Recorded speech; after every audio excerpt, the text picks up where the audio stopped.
నోరు బాగాలేనప్పుడు కారంగా ఏమన్నా తిందామనుకున్నప్పుడు ఏమి చేసుకునే ఓపిక లేనప్పుడు 5 నిమిషాలలో వెల్లుల్లి అన్నం అనేది చేసుకోవచ్చండి. చాలా టేస్టీగా ఉంటుంది.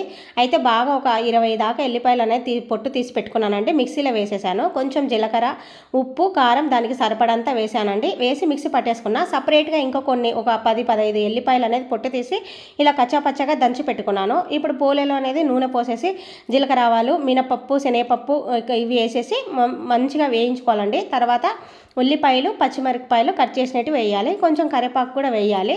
ఈ ఉల్లిపాయలు మంచిగా వేగిన తర్వాత ఈ ఎల్లిపాయలు మనం దంచి పెట్టుకునే ఎల్లిపాయలు అనేది వేసేయాలి. తర్వాత ఇప్పుడు అవి వేసిన తర్వాత అవి కూడా ఒక 2 నిమిషాలు వేగాలండి మంచిగా.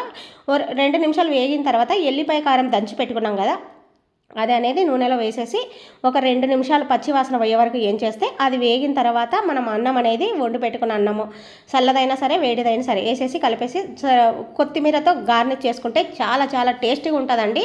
సూపర్గా ఉంటుంది. ట్రై